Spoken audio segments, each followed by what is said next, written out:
Andy, my dude, have you heard of the magical website builder known as Squarespace? Ugh, not another Squarespace ad. I feel like every podcast is sponsored by them. Hey, don't knock it till you try it. Yes, okay, it is overhyped, but actually it lives up to the hype. Squarespace is like a website fairy godmother. With a click of a button, your site transforms into a beautiful masterpiece. A website fairy godmother? That sounds interesting. What makes it so magical? Well, for starters, those slick templates make anyone look like a professional web designer. Pick one, customize the colors and fonts to match your brand, and voila. Plus, the drag and drop fluid engine is so easy, your grandma could build a site on Squarespace. Well, she did knit me a lovely scarf last Christmas.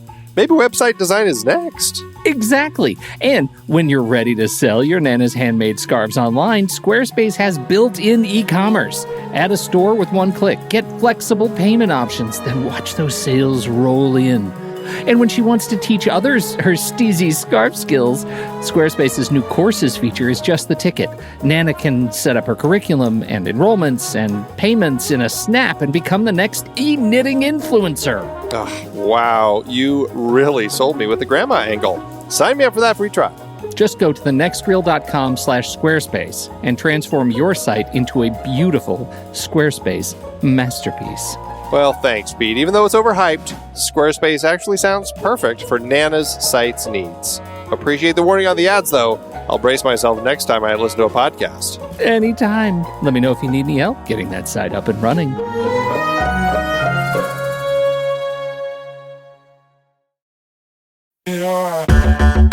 Andy, can you believe we've almost hit 700 episodes of The Next Reel? I know, it's crazy. And with all the other episodes in our family of podcasts, we are well over 1,200 episodes of movie conversation. It's really pretty amazing that we've gotten to have these in-depth movie chats every week for over a decade now. And we couldn't have done it without our loyal community of film fans. Their support over the years has meant so much. For sure. That reminds me, we should give the merch store a shout out. Buying shirts from thenextreel.com/merch is a great way listeners can continue to support the show. Plus, they get to sport our great designs. Absolutely. I think sometimes folks forget we have a variety of shirts, mugs, phone cases, and more available. In fact, a great place to start is with a shirt sporting the Next Reel's logo. We also have that classic Fast Times Spicoli Surf School tee, or the weirdly popular Rusty's European Tour shirt. The one from National Lampoon's European Vacation. Why is that so popular? Search me, but we have sold a ridiculous number of those. I guess there are a lot of Rustys taking trips to Europe? We're always adding new designs based on movies we've covered, like our brand new design for a streetcar named Desire, featuring a streetcar named Desire. So if you want to rep your love of TNR and films, head to thenextreel.com/merch. Every purchase helps us continue to have these weekly in-depth conversations. So visit thenextreel.com/merch today. And as always, thanks for listening and being a part of the Next Reel community. We've got lots more great movie chats coming your way.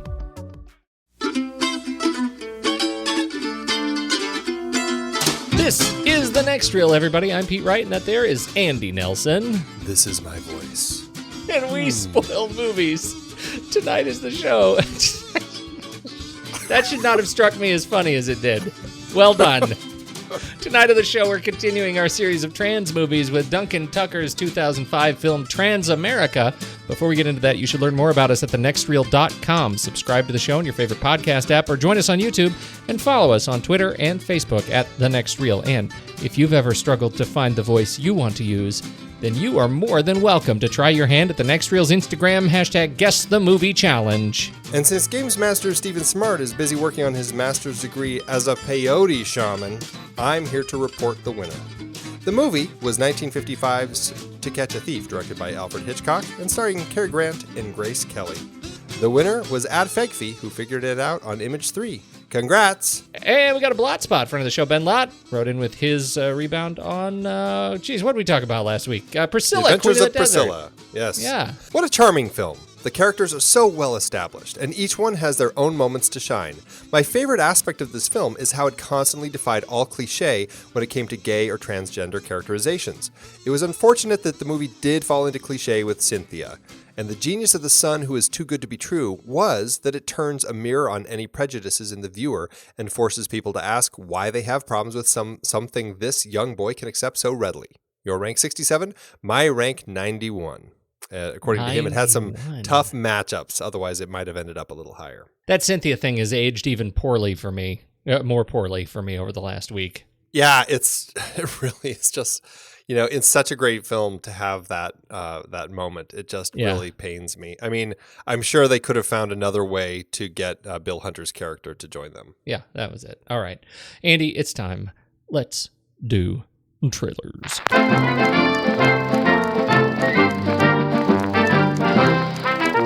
Yeah, did we both sort of did monstery movies this week? Kinda. I guess right? so. Yeah. Monsterish.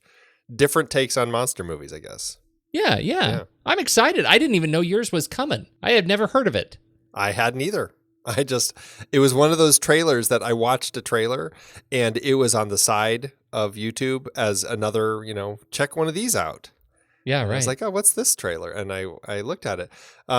My trailer this week is American Fable, which is a new film that's coming out that it looks kind of like a different sort of Pan's Labyrinth sort of story, right? It's kind of got this fairy tale aspect, this young girl who, is living kind of this regular life, but kind of finds this connection to something that seems a little maybe not magical, but it seems like it's from another realm or something. You get a mysterious being kind of on a horse with big horns. A being with big horns on a horse kind of riding around in the fields.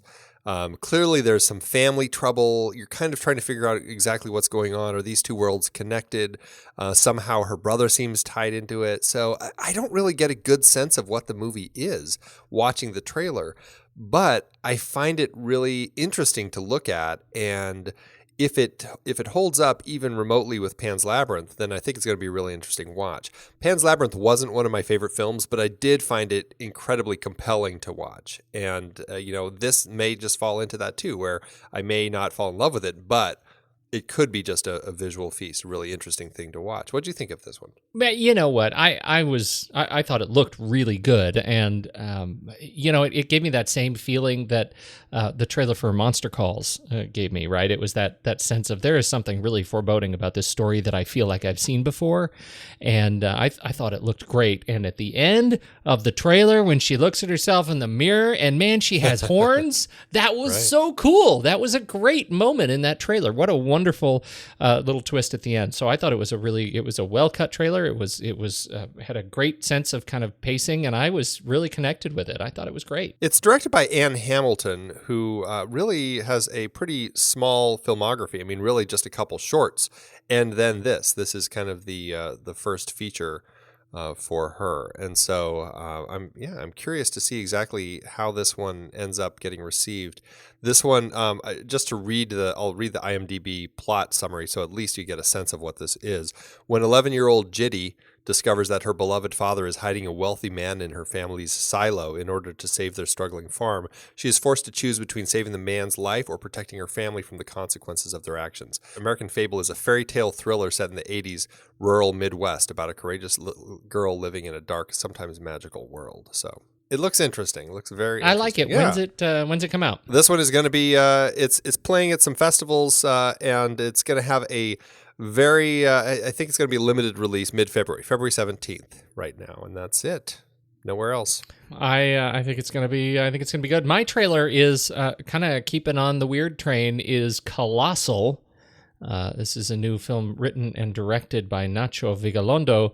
Stars Dan Stevens, Anne Hathaway, Jason Sudeikis, Austin Stowell, Tim Blake Nelson, and according to Wikipedia, but not IMDb, Simon Pegg. I don't know what to think about that. I know. Are you more intrigued now than you were before? Yes, I am. Always with him. I am intrigued to the point of I was intrigued to the point of curiosity. It looks like a really clever kaiju movie. Kaiju, now that that's in our vernacular around these monster movies. It is the giant monster is terrorizing a major city, and in fact, this movie got in trouble because in its promotional work, the initial promotional emails that they sent to the press, they used stills from Godzilla. And so Toho brought a lawsuit against Voltage Pictures for using Godzilla's image in their own promotional materials for Colossal because they hadn't finished the monster yet. I don't know if that bodes well or not for the film, but the whole story is that Anne Hathaway, after dealing with some trauma in her own life, wakes up to discover that everything she does, all of her movements, every little move she does is actually connected to this giant kaiju on the other side of the world. And so when she swings her arms around in her house, it destroys a building in this major city.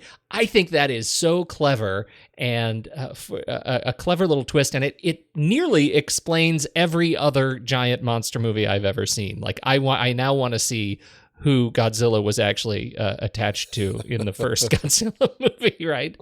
So I'm very curious about it. I don't know much about Nacho Vigalondo. He is from Spain. He did Open Windows and... or at least he wrote Open Windows and the ABCs of Death from 2012. I did not see any of those. He's done a number of things that I haven't seen, and a lot of horror-y stuff that I naturally wouldn't see. So, we'll see. I don't know. What did you think of it?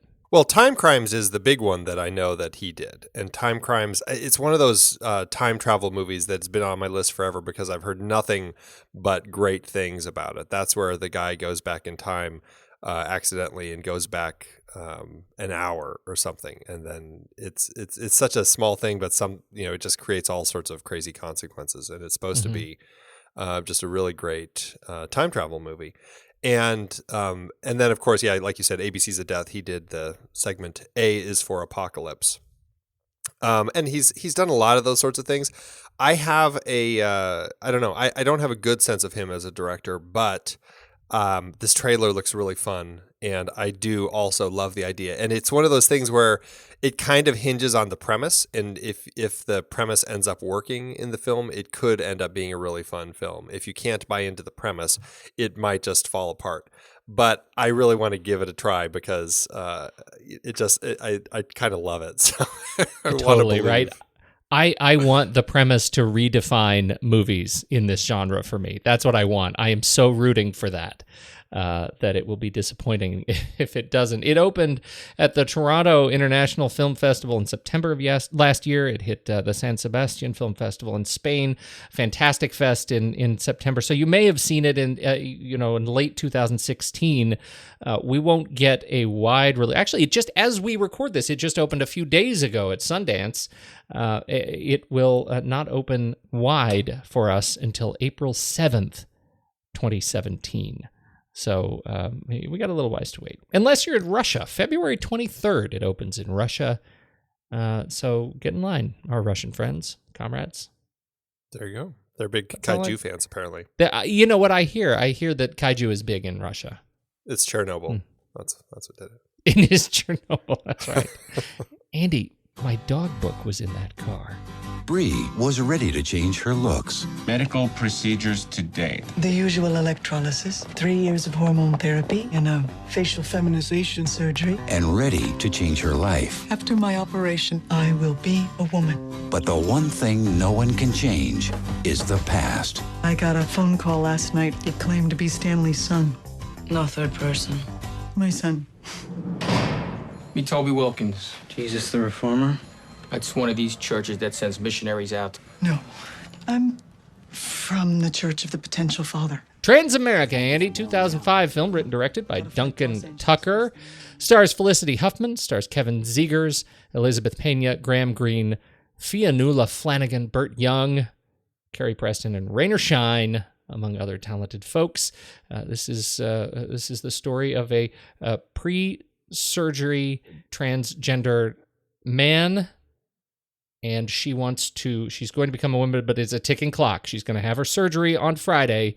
She's got to tell her son the story of her life and work it all out before she can have the surgery.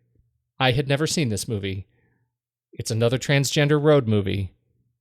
Right. I got to tell you, Felicity Huffman was amazing. Amazing. How did it hit you?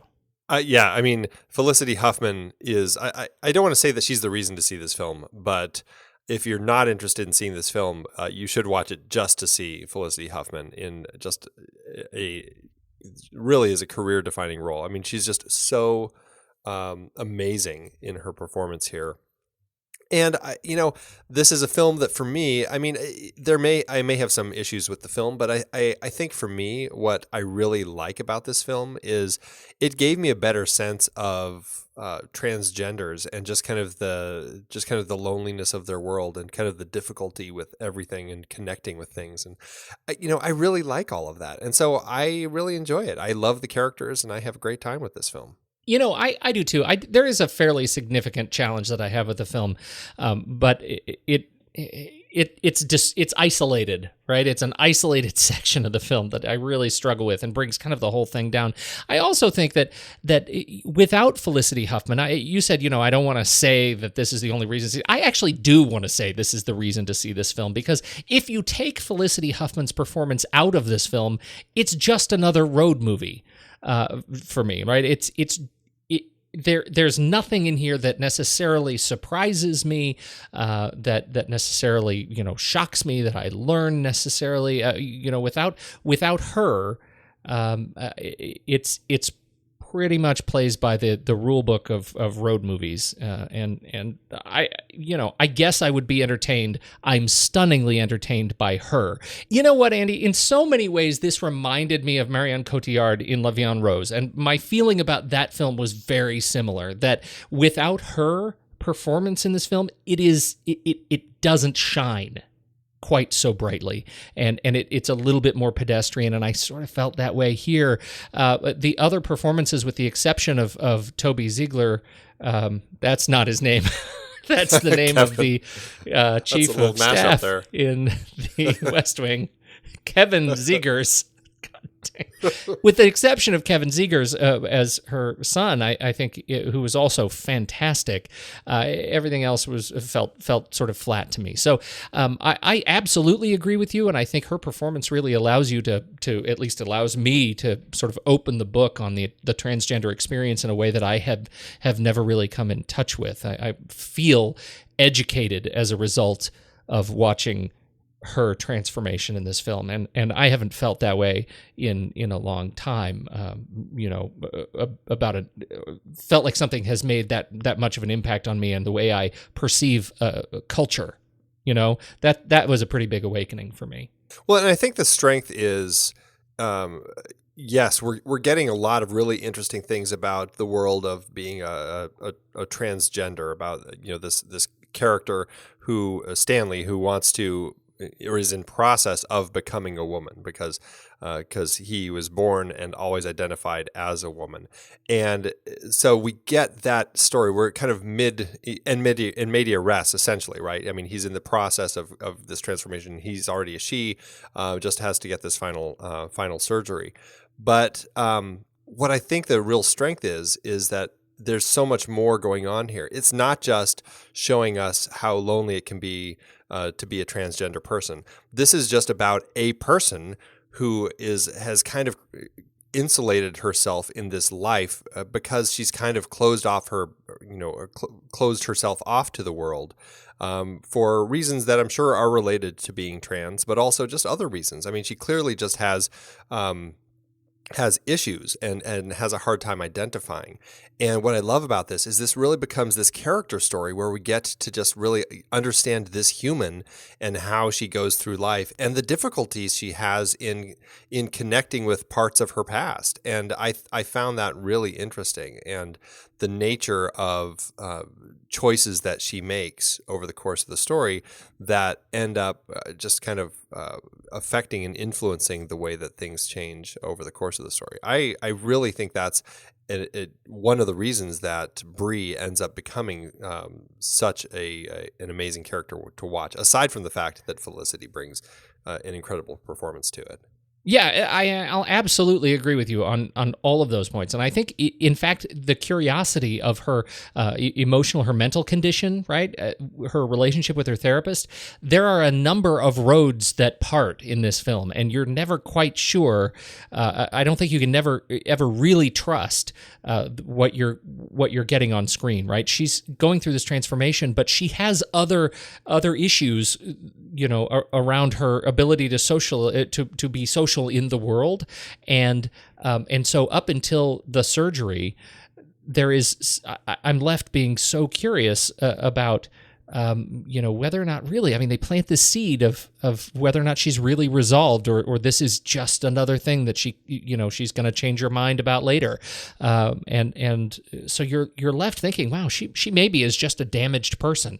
The reward of her transformation, and ultimately when she gets the reassignment sort of surgery, she has the surgery, is that you see a visible change in how she approaches the world, and in the little sequences of how she relates to other people in the restaurant. Like, she is clearly a different person. And for me, I found that enormously satisfying, that they didn't leave me with that uncertainty at the end. I felt totally resolved that this was the right thing for her to do. In spite of all the mistrust baggage that they brought to me leading up to that point, this was the right thing.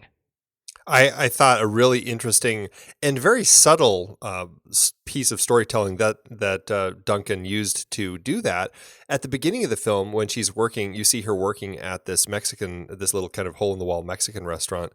She's working in the kitchen. She's behind the scenes cleaning dishes. Yes. At the end of the film, she is now a waitress. She's in a different outfit, and she's actually going out in front and interacting with people.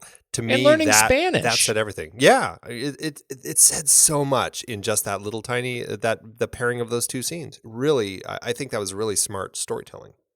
I absolutely agree, and this definitely gets to the script. Duncan wrote the script, and we should say Duncan feels like he's this. One-hit wonder seems disingenuous, but he hasn't done a lot of work. No, he is a one-hit wonder. You can't argue, because this is essentially the only film that he's ever done. But he shouldn't be. That's what I'm saying. Exactly, I don't want to right. believe that, right? No. Like, anybody who creates this character on the page deserves to be a multiple hit wonder. How about that? I agree. I 100% agree. And it's not. It felt like a film that somebody who wasn't a first-time filmmaker was making. Like, it didn't feel like straight out of the gate, I'm figuring it out as I go along. It's a very courageous story. It's very brave filmmaking. Apparently, as the rumor has it, the inspiration for the script came from a conversation between Tucker and Catherine Canella, who was a roommate at the time, and she's an intersex actress herself. She and Tucker, this is the quote. I think I picked this up on IMDb. She and Tucker were sharing a house in Hollywood at the time and were having a debate on male-female perceptions. She stopped the debate cold when she revealed that she was a hermaphrodite and had been wrongly raised as a boy. Now, at the time they had this conversation, they'd already been living together for 4 months. And so that I imagine would change the direction of the debate. The result of it ends up being this film, and is sort of his exploration of that conversation on film. Yeah.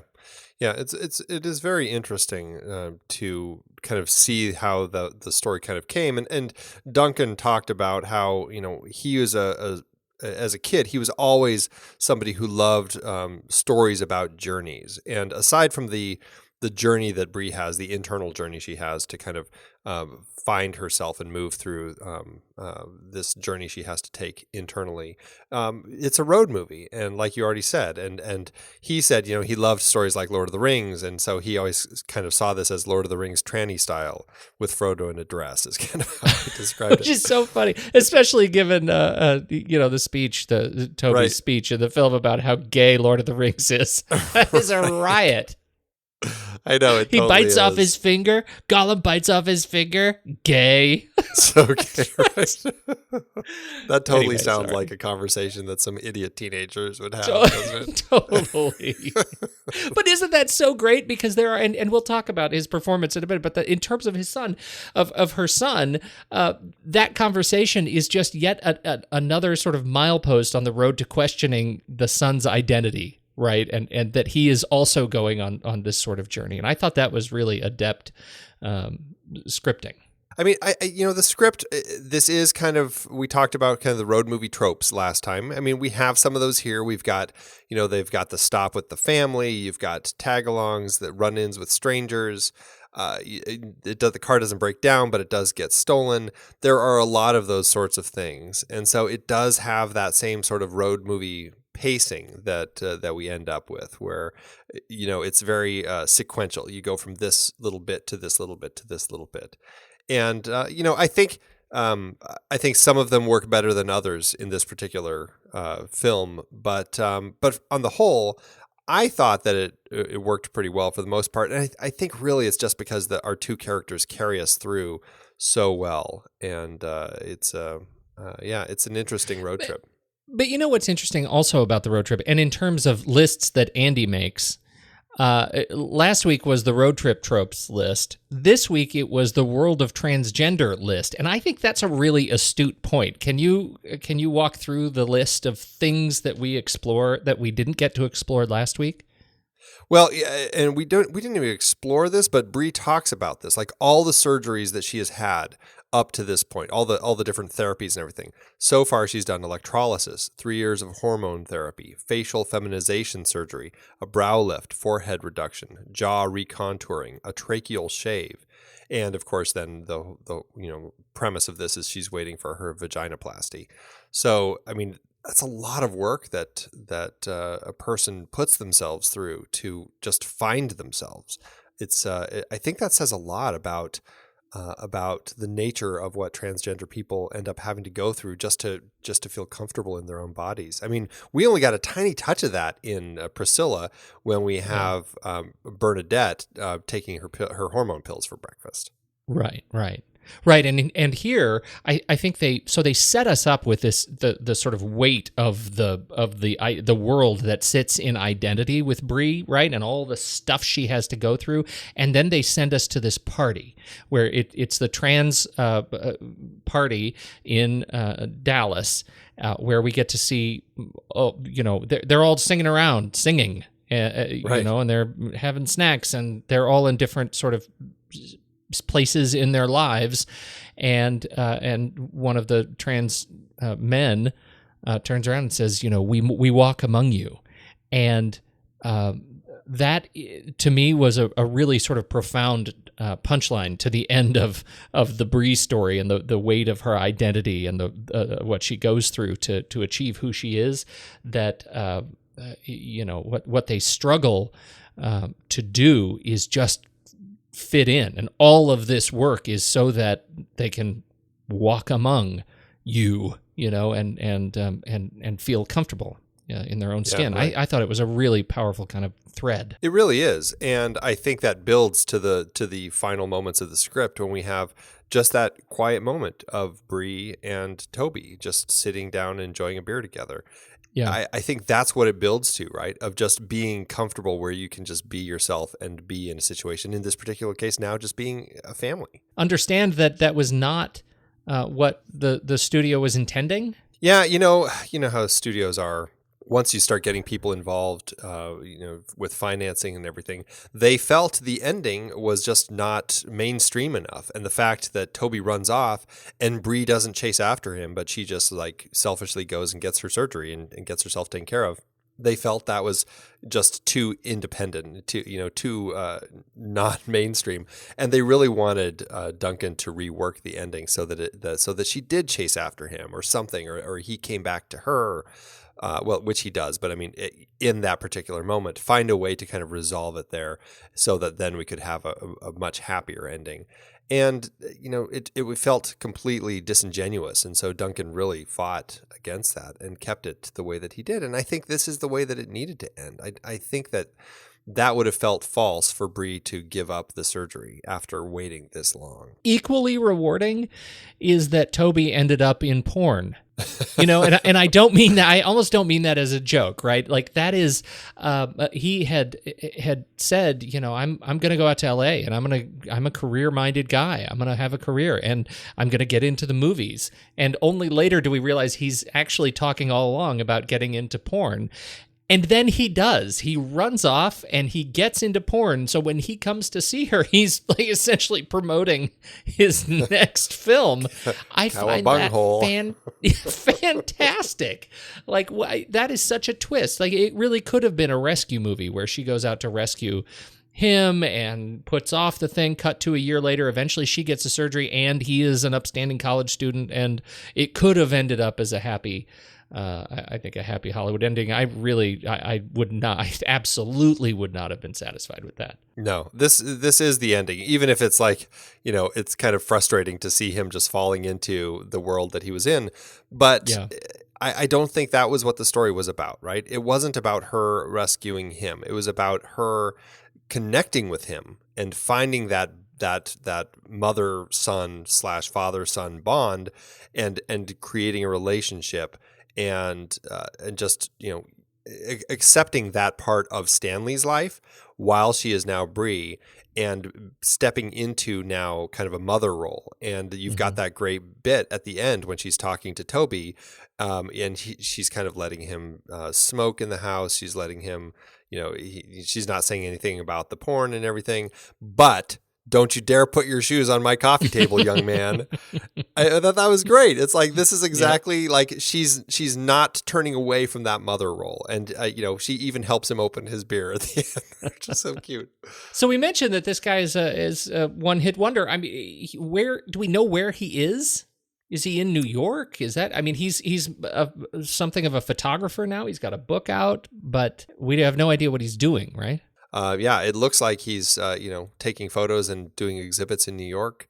And, he did publish a book. Was it Many Fishes or something like that? Many Fish? Yeah. And, but yeah, I don't really know a whole lot else about what old Duncan Tucker is working on. So, it's just, it's weird. He came and he made this movie and then he, went and disappeared and who knows now? How about, First Shot, Last Shot? Yeah, we have the first shot on the television of Andrea James, what would you call her? A kind of a coach for people going through the transgender process or the transformation. Transgender voice coach. Right. So it's a video of her doing her voice coaching, saying over and over, "This is the voice I want to use." Holding up a mirror, she's pushing her tongue down with her finger.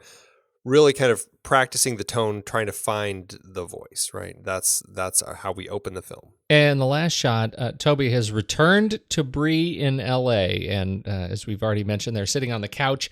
I really like the last shot because it's actually an exterior shot looking into the house through this partially shrouded window as they are toasting their bottles of beer, and Brie helps him open his beer bottle. I really liked the pairing of these. This film is about finding your voice, and it's about really figuring out who you are. Obviously, that's kind of a big theme of the film. But Brie has to find this connection with the Stanley part of her life in Toby, and you get Andrea James as kind of the vocal coach. This is the voice I want to use. This is my voice. This is my voice. And finally, at the end, we see Brie. She has fully transformed now and is in this place where she has found her voice and she has found her role and she fits now. And I thought it was really nice. I did too. It was a nice pair. It was a sort of a simple pair, but I particularly liked the shooting in from the outside. It opened the home in a way that I found sort of metaphoric to her relationship with the rest of the world, right? Because she lived in the beginning of the film in such a hidden fashion, both socially and really practically, letting letting the omniscient cameraman gaze in through the window into her house opens up her world and I think demonstrates how she has changed over the course of our hours together. I thought that was really lovely. Absolutely. Casting done by Eve Battaglia. obviously landed Felicity. Good old Felicity. You know, she's one of those actresses that I've seen in many, many things. But she's just one of those people that I guess I haven't watched closely enough. I mean, she's been in, I think TV is really her big world, right? I mean, Desperate Housewives and what was the sports one that she did Sports before Night. that? Sports Night. Right. Sorkin, Right. yeah. Yeah. Yeah. And then she did what was the other one that she What's was the doing American more recently? Crime? Yep, right, yeah. The American Crime, right. That's the one that JJ went out to shoot. Oh, that's right. That's right. Yeah. So she is definitely has a good place in the world of TV, but even in film, I mean, I've seen her in a lot of stuff. Reversal of Fortune. She was in The Spanish Prisoner, which I didn't remember. A bit part in Magnolia, and just a lot of different things. And she still is working in and out. She was in Cake a couple years ago. Yep. She's just one of those actresses that I really enjoy watching, but I just haven't seen tons of stuff of hers, I guess. Yeah, for me, the hit was always Sports Night, just because it was so smartly written, and she was such a smart actress in that show. It was one of those that was absolutely punching above its class. And I was disappointed to see it go. Desperate Housewives, I connected with a couple of seasons, but it never really latched on like Sports Night did, and so it's great to see her in these more sort of meaty roles. According to word on the set, well, first of all, I got to get it out there. As a man named Peter, she named her prosthetic penis Andy. And there you go. Now we both have nicknames for penises as our names. Who knew that would come out of this show? Great. So glad. So glad for that. So that funny. makes me so happy. Oh, I'm going to work that into. The best thing that could come out of this show is that I can work that in and maybe shift the tide a little bit, so I don't get so many Peter jokes. I told you that, right? How my I'm throwing uncle them out all the time. my No, uncle tell me. used to introduce me No, when I was a little kid. Oh yeah, what did yeah. he He would say if I was with my dad, he was my dad's brother. He would say, "This is my brother Lloyd, and this is Lloyd's little Peter."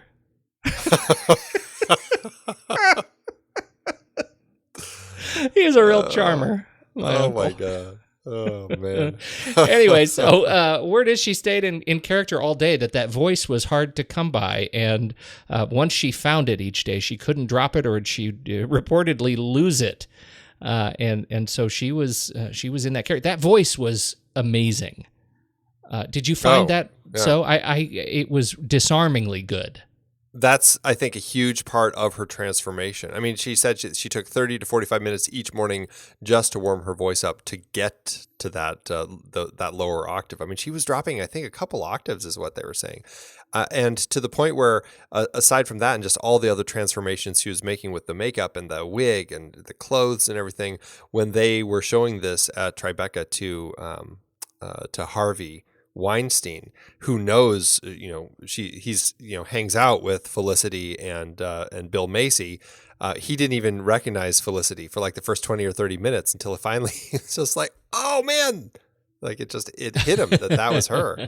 It's one of those transformations. I mean, that voice. I mean, this is one of those acting performances where she really changes so much about herself and becomes this character. It really is just mind-boggling. So yeah, the voice was just and really beyond the voice, the physical transformation too. It's subtle and in a way very much not. She's not a tall woman. I think I'm not entirely sure how tall she is, but when I look at promotional pictures of her for other shows, she doesn't stand out as being overly tall. And yet, these tricks that they used in this film to make her appear taller, ganglier, more masculine, the way she moved changed, and the way she moved changed even throughout the context of the film. You could see her transform from, when she is like full of sort of energy and moving through the film as a woman. When she's exhausted, she gets much more sort of masculine and fatigued, kind of butch. The way she kind of slumbers, her legs, the way she walks, her legs are further apart. When she sits down, on Toby's bed in his apartment, her legs are totally spread and her elbows are on her knees, and she's just you can feel the man coming out. That transformation was just amazing. I think it was smart. Duncan didn't want to cast a man in a dress. Apparently when he first offered the role to Felicity, she said she totally wanted the part, but she kind of, just in her, I guess, naive understanding of the world of transgenders before she really studied it, she's like, well, shouldn't it be a man playing this part? And he kind of had to convince her that no, it should be a woman. I mean, he's gone through enough transformations that at this point, it's going to feel like more woman than man. So pretty interesting. Yeah. Kevin Zegers as Toby, the son. He starts out as he's on the streets. He's selling himself on the streets, and he gets arrested in New York. She has to go get him and bust him and bail him out of jail. He's a really interesting character. Obviously, he's a broken character. He's somebody who's been suffering, who had been suffering abuse at home and had left. I really think that he's a really interesting character. He's kind of gotten to this place because of the abuse that he's suffered, where he's just like, sex is almost. I almost struggle trying to figure out, does he enjoy sex, or is it kind of like, I'm going to blank on the movie Shame, where it's just like he's got this hypersexual state where it's like he has to have it, but it's not something that he really enjoys anymore, and it's just, it's like he's clearly broken, right? I mean, that was kind of my sense of him. He's like he's numbing out, right? I mean, it's just the world is such for him that it's too hard, and so the sex, it makes it easier. Just like the drugs, and his relationship with the drugs is similar, right? He at one point he's sitting on the beach and he snorts a little bit, and then he throws it into the sand in the same motion, right? He can literally take it or leave it, and he doesn't know moment to moment which way he's going to be. I mean, it is great addict portrayal. I think he does a great job there. It's a really sort of dualistic role too around his, as I already mentioned, his relationship with his own identity too. You wonder at the end of the film why he wants such a deep relationship with her. At one point he comes on to her, he kisses her. This is while she's still, physiologically a man. But he obviously demonstrates he wants something with her, some sort of attraction to her. He holds up her clothes to his body. He's touching them. He's exploring, these parts of her life as a part of his own. And I think whether it's the drugs, it's the sex, it's the gender identity, I think Kevin Zegers acquits himself very well.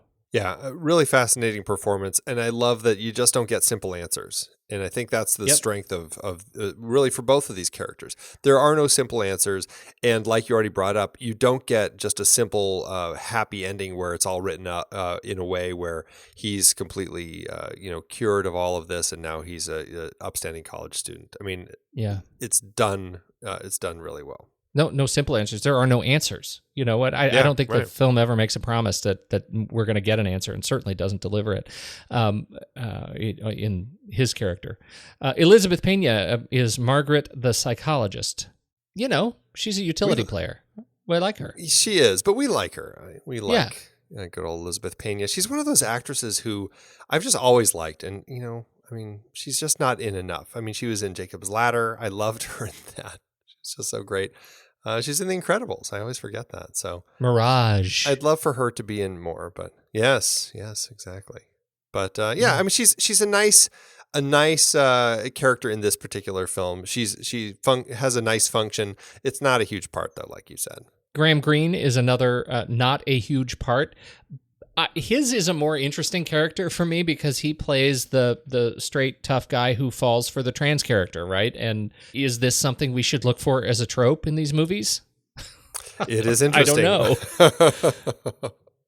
It has happened in both films so far. Is that a thing we need to be more broadly aware of? in terms of part of the experience, the trans experience, like that is a mountain you have to climb. This particular relationship trope. I don't know, but it's really interesting to watch, and I think he's an interesting character. There's another bit to this story. He's a Native American character, and I'm not sure I can wrap my head around the whole Native American sort of honor and warrior subplot and the relevance that it has to the road movie and the trans story in itself. Did you have any feeling around that? I didn't get a good sense of it either, but what my take on it was, I mean, there's obviously some symbolism as he gives this cowboy hat to Toby, which is kind of it was a warrior's hat is kind of the story. And my sense is that he comes into the film in a particular place where these two characters both need a little bit of a boost. And I think having a man kind of fall for her a little bit, I think helps Bree kind of step up a little bit and just kind of lift herself a bit.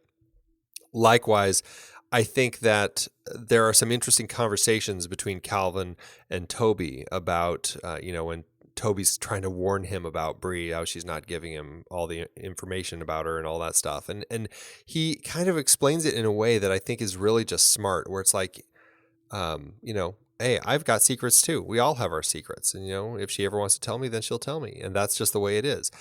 And I think that there's something in kind of the transfer of the warrior's hat. Again, I don't know how the Native American aspect really ties in, but the fact that he gives this hat to Toby, it's just kind of giving him a sense that, he's starting to understand, he's starting to grow up and might be getting to a place where he can kind of handle some of this a little better and some of those thoughts about, we all have our secrets and let it go. I liked that aspect of it, especially as it builds these two up before we get to the next stage, which is Phoenix. Okay, Phoenix. This is where the whole movie falls so completely flat for me, Andy. The whole Phoenix thing. Fionnula Flanagan and Burt Young are like as her parents, and Carrie Preston is Sydney, the sister. The whole locus of family for the movie is where everything just stops, falls into a ditch for me. You don't like the characters? You don't like the way that they're performed? You don't like what happens here? What is it about this that you don't like? I think it's casting. I don't believe a word that comes out of Carrie Preston's mouth in this context, in this film. I have such a hard time watching her try to relate with her now sister. The mother is crazy over the top, right? Now, in my defense, I have never been through this myself, either as a parent or as someone going through the trans change. And so I don't know what it's really like. This may be exactly what it's like with this family, but I don't know. What I'm saying is the film did not portray, and Fionnula Flanagan as Elizabeth did not portray for me a realistic, relevant, and emotionally resonant parent that I felt like I could trust. And so the whole thing anchored around her, their whole home experience was just flat. See, I find that so interesting because I think there's just so much interesting stuff going on in Phoenix, and I love these characters. I have such a great time of this whole moment when Bree has to acknowledge that her parents aren't dead; they're living in Phoenix, and has which is to go great. to them We haven't met them yet, so it's great. No, right. It's great. Oh, that's great. Right. But then when we meet them, it's such an interesting family, and I love the dynamic. I love this Phoenix family, this way over the top, overbearing mother who really is just kind of seems to have this I don't know if it's more just about all the image and everything, and a husband who is really just kind of quiet and does whatever he can to make his wife happy. And I really bought into it. I mean, I feel like there are people like this in Phoenix, and I really just see that. That's in your defense. I don't know those people.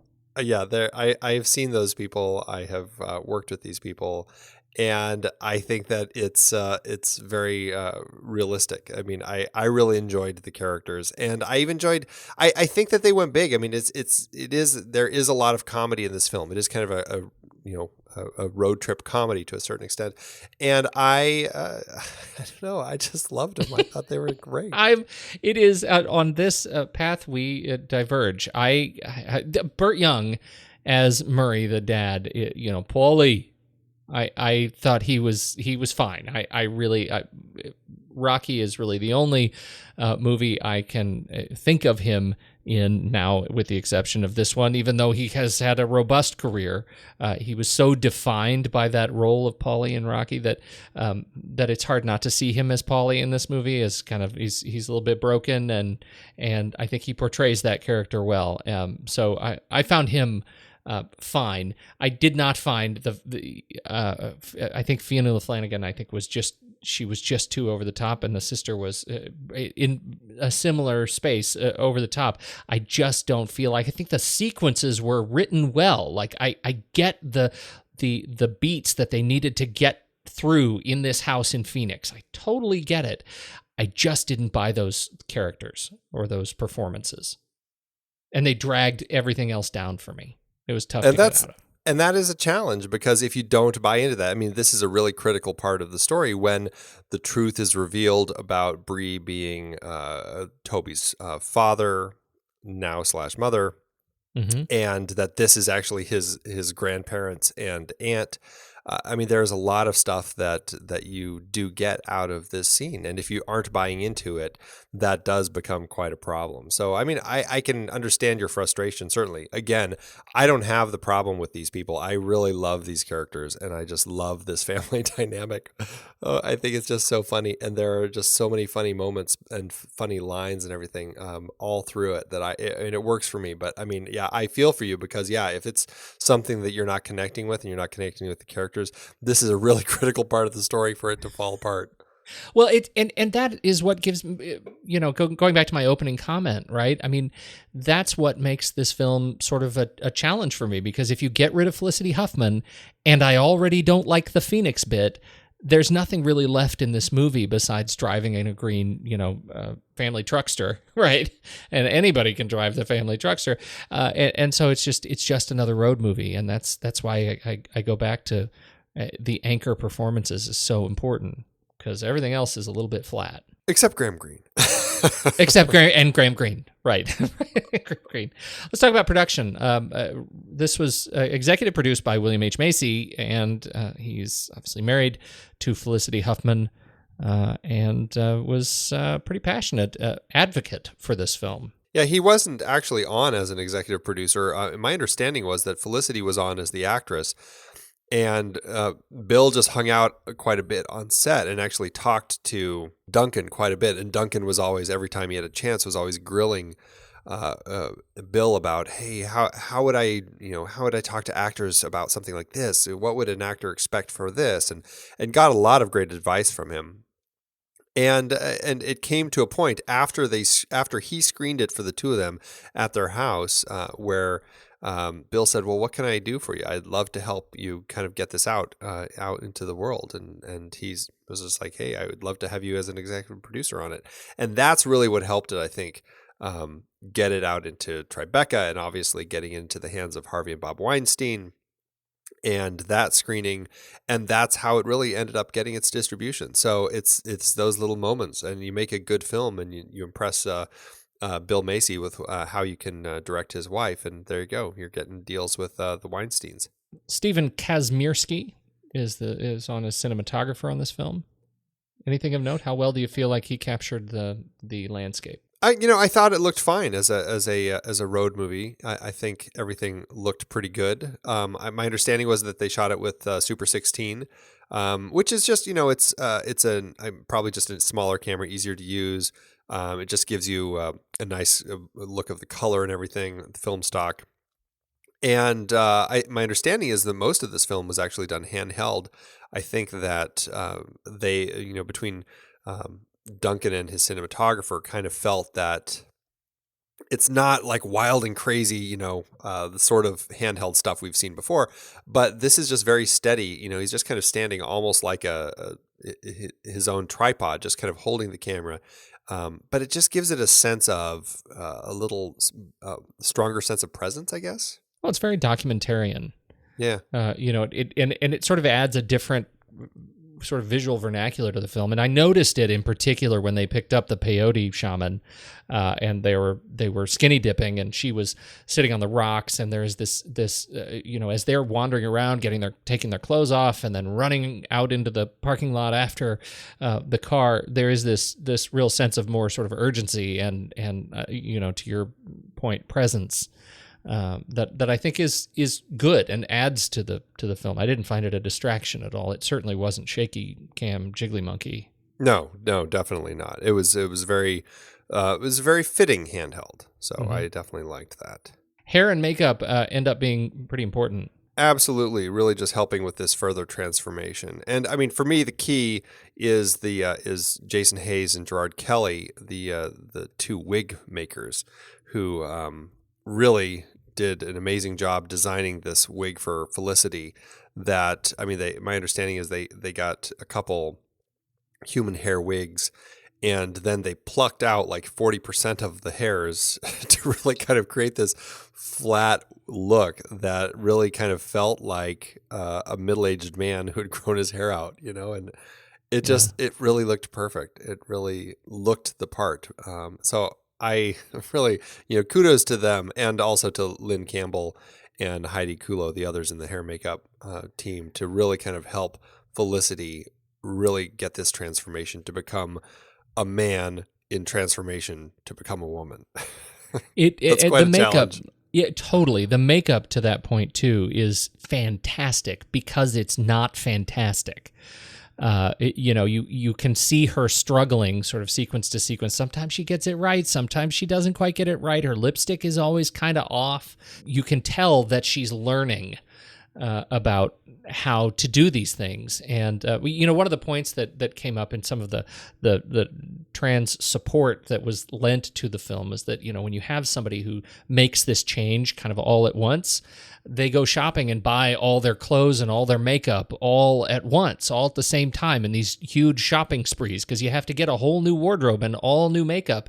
And you have just about as many hits as you have misses. And sometimes, when you're learning to do these things, to make up your face in in middle age, you don't always get it right. And I think they really nailed that experience. Exactly. Yeah, it looks like what I would look like if I tried putting makeup on. It does. As I was imagining. Oh, right. Yeah. Danny Glicker is behind the costumes for Bree, and I loved how he talks about her. He says that Felicity has this gorgeous body and is so petite. When I first met her, I thought, how am I going to do this? She's gorgeous. We did lots of little tricks. I dropped her waistline slightly, so her waist was sitting at her hips. Felicity has a gorgeous tiny waist, but of course her character Bree has a more masculine waist, and those are the things that make her look a little bit taller. I really noticed that again in the bus stop scene when she has to kneel. She's taller than everybody at the bus stop, and she just is not that tall. I mean, it was a great trick of the eye. Yeah, absolutely.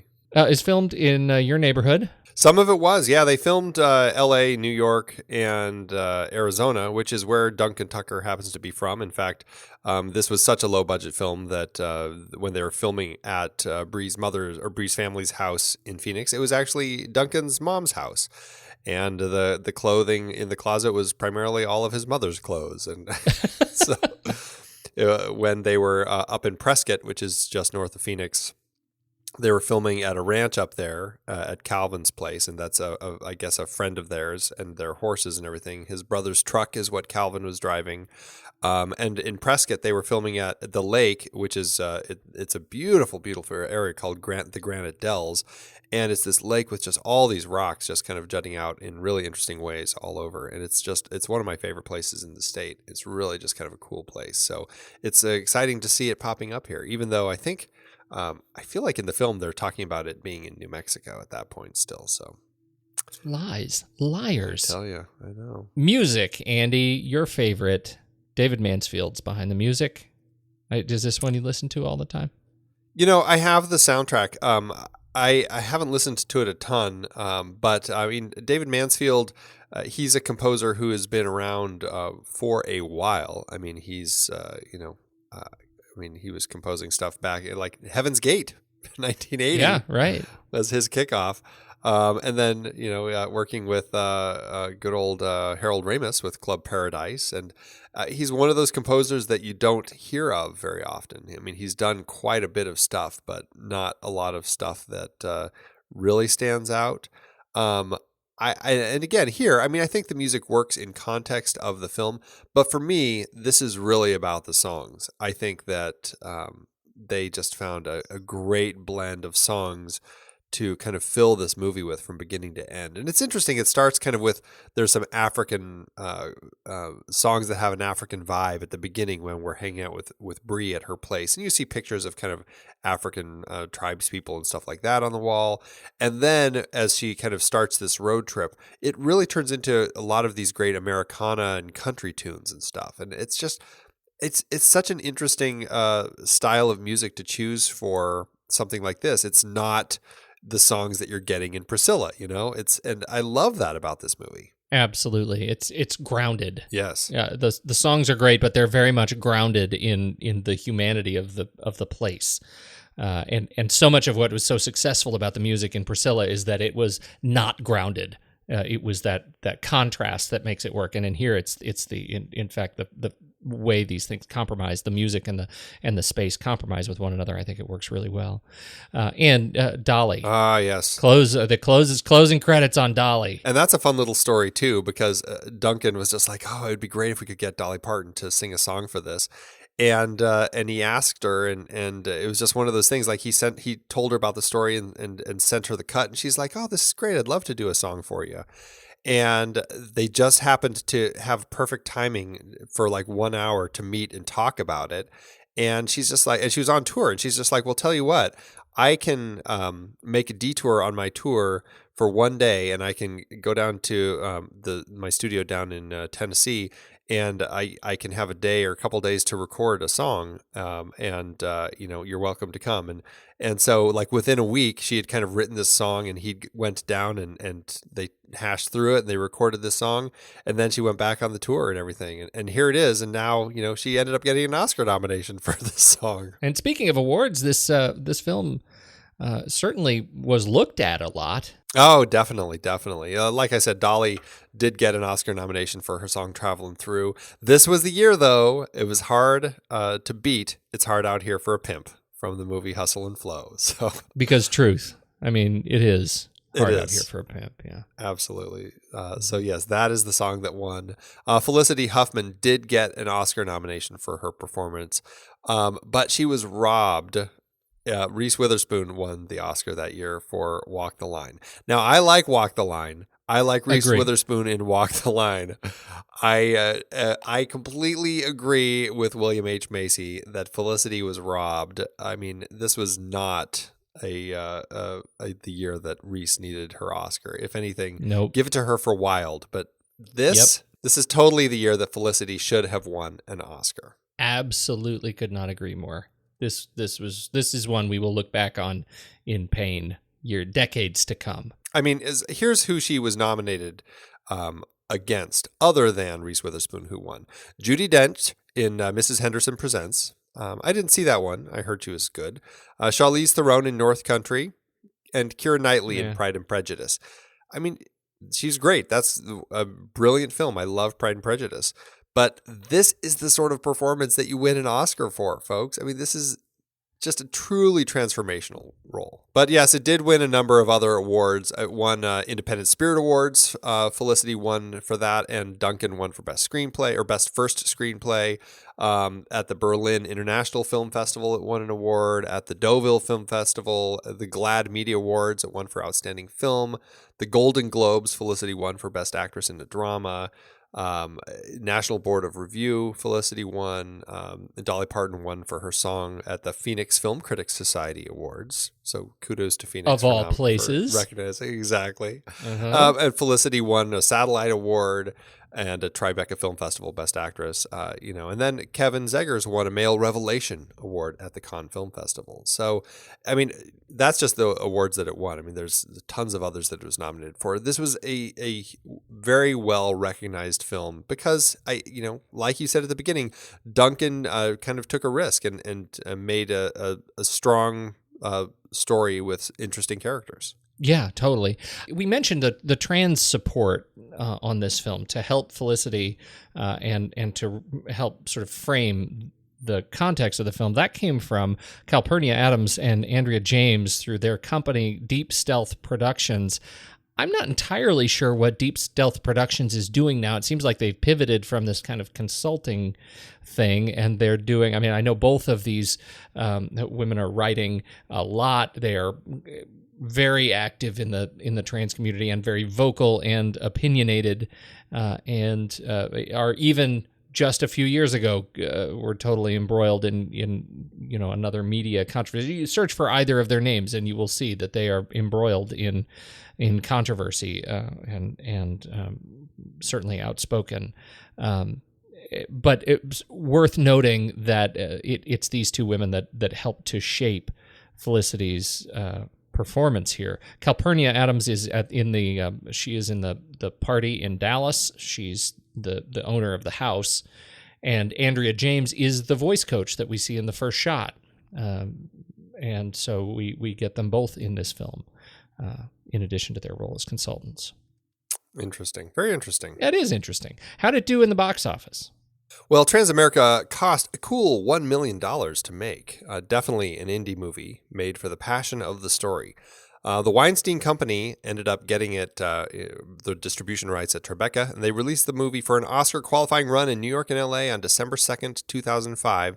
Then they gave it a limited release on January 20th, opposite Underworld Evolution, and a wider release on March 3rd, opposite 16 Blocks, Aquamarine, Dave Chappelle's Block Party, and Ultraviolet. The movie received relatively positive marks, primarily due to Huffman's performance, and the movie went on to make $9 million domestically and $7.5 million overseas, making a total adjusted gross of $20.3 million. This gives TransAmerica an adjusted profit per finished minute of $185,734. Definitely a success for this little indie film. Absolutely, and I think on that note, Andy, it's time for us to rank it. Let's do it.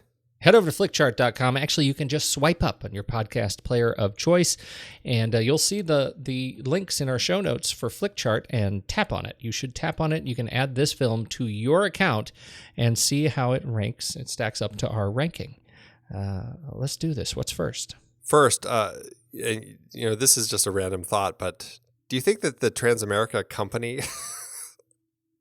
the corporation, did they have any thoughts about their naming after this movie came out? I wonder. I was searching for the film to put it in the show notes links for iTunes. And if you search for it in iTunes, what you get is the movie at the very top, and then a sea of red TransAmerica logos for all their banking and everything, all the apps and all the links.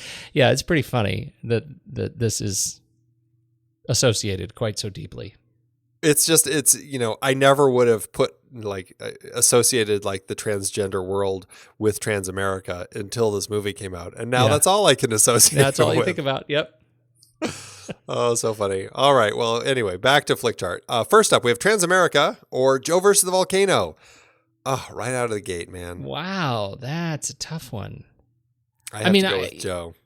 Yeah, I think, and noting, of course, that we've got such history with Joe. Yeah, and again, we've talked about so many great movies on this. I just feel so bad that right out of the gate, TransAmerica is dropping to the bottom half of the list because I think there is so much good stuff going on in this film. I think it deserves to be higher. I do too. Does that make you want to change your vote? No, sorry. Okay, it's Joe versus the Volcano. No, it's Joe versus Volcano. All right, next up, we have TransAmerica or The Host. I am TransAmerica. Absolutely. Yep. TransAmerica or What's Up, Doc? TransAmerica. Yeah, I'm a little torn on this one because I had such a great time with What's Up, Doc. I'm going to go with TransAmerica purely for the strength of the performance. I mean, really. Yeah. TransAmerica, or there you go, The Night of the Hunter. A little love, a little hate. I think I'm Night of the Hunter on this one. Yeah, I definitely am. TransAmerica or Indiana Jones and the Temple of Doom. I have to go Indiana Jones purely for my childhood glee. Childhood glee. Okay. TransAmerica or Outland. That was a really fun movie. I think I'm Outland. I am... Boy, this is a tough one for me.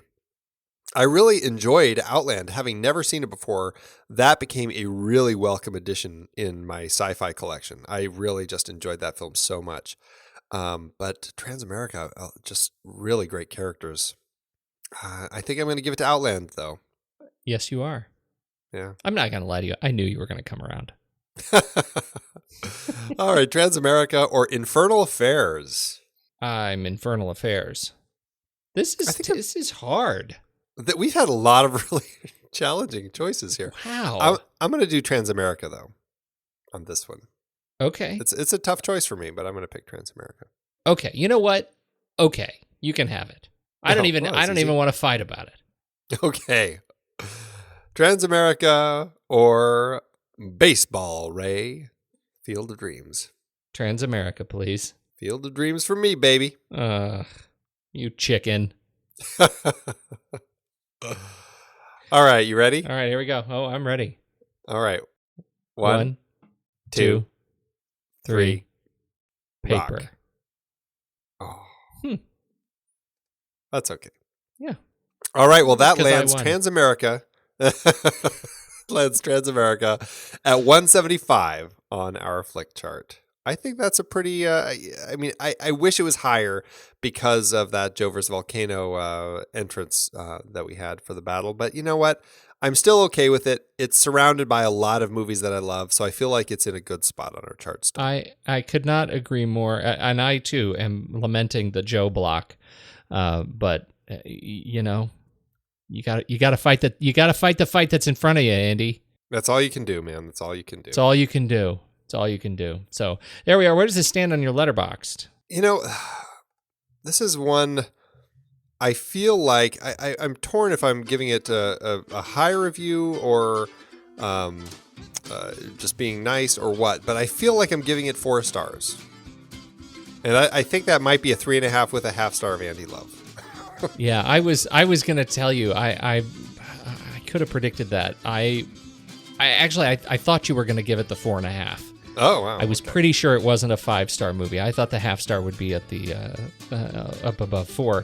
For me, it was a 3-star movie with the half star for Felicity's performance. Like, this is a movie you should see. You should absolutely see this movie, and you should see it on the strength of Felicity and Toby. Absolutely. Yeah, I could even truck with your 4-star. I don't even need to.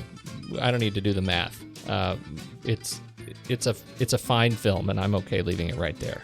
4 stars it is. And what does that do? This is a short series of trans films, but as we've been researching them, so many other great films have joined my watch list that I haven't seen that are, truck as trans films, and I'm very excited about it. We have picked one more for this series. What is it? Yeah, we're going to be wrapping up the series with Tom Hooper's 2015 film, The Danish Girl, starring Eddie Redmayne and Alicia Vikander.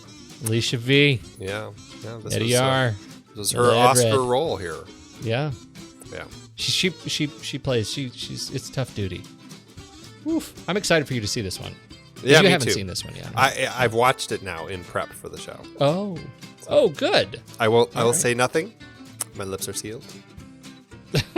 Okay. All right. I don't even want to know. I don't care. I don't care what you think. That's what I thought. Shut up, Andy. I gotta go to bed. Well, at least you don't have to go camping with bugs.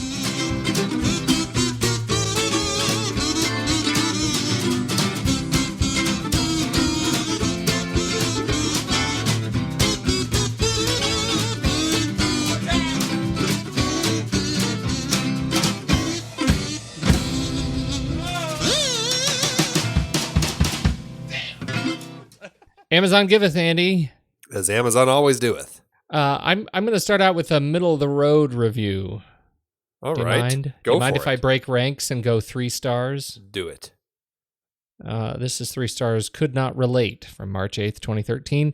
This is a good movie, but those looking for a transgender-based movie would be better off looking towards Another Woman, Different for Girls, and, of course, Boys Don't Cry. As a transgender woman, It's easy for me to want to give this 5 stars, as there are not many movies with a good, strong transgender lead. I've never met anyone who came across as clueless as Bree does in this movie. Her son shows very strong discontent right off about his stepfather and lets it be known that he never wants to see him, yet is completely taken back when she reveals that she is stopped in the town, and he is upset by this. Then she goes to the father's house, proclaiming she's the bringer of good tidings, for his son has come home. Again, dumbfounded to find he just wants to go back to raping the kid. Hello? Anyone home? The whole connection between them I thought was uncompleted, as it doesn't say if they ever formed any relationship and it was disappointing to say the least. I would have liked to have seen more. Another woman does a much better job of the long-lost parent returning to surprised kids. I don't want to spoil the movie, for those who plan on watching it. It's not a bad movie, just not great. I would suggest watching it on Netflix or renting before you buy.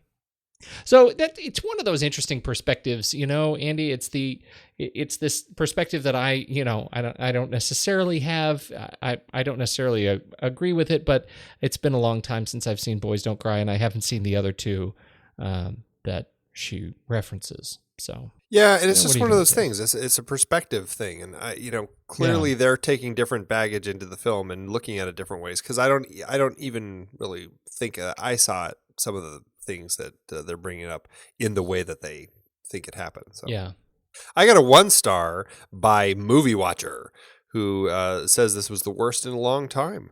The acting was fair for what the movie was, but the ideas of the movie were horrific. If you were going to make a movie about someone that is transgendered, then why not get an actual transgender to do it? Also, I was offended by the fact that the boy was gay just because he was molested by his stepfather. Piss poor directing and storyline. I got to say, this is one of those moments where it's just like, again, I don't think they're really connecting with parts of the story. I don't think that the boy is gay because he was molested by his stepfather. I think he has very messed up understanding of sex because of it, and it shows in the people that he is attracted to, men and women, throughout the film. Yeah. And and the whole idea. He also happens to have a messed up relationship with money and with drugs and come on. Right, absolutely. And then as far as casting a transgender to do it, I guess that's an option, but it's I don't know how big the transgender pool is as far as actors to pick from, and I don't know if it's necessarily necessary. It's a story about a human and going through a transformation, and I think Felicity really pulled it off quite well. Yeah, that's the trick. I just don't. I'm with you. I don't know what the pool is of transgender actors with that kind of with reputation. Yeah, there's something to that. There are a number of transgender performers, and with but I don't know of the Felicity Huffman chops. Yeah, right. To win the role. Yeah, so interesting. Thanks, Amazon. It is hard to believe that we have been having in-depth weekly conversations about movies since 2011. Oh, I know. You're telling me. Producing this show week after week requires a ton of work behind the scenes. If you'd like to help support our efforts, one easy way is by using our originals page when shopping for books and movies that we've covered. Just visit thenextreel.com/originals. Your purchases made through our links give us a small commission at no extra cost to you and allow us to keep having these great conversations. In Season 6, our Disease Films series had adaptations like The Omega Man, based on I Am Legend, The Andromeda Strain, Children of Men, and Blindness. I Am Legend is so much better than The Omega Man. What about the Will Smith version?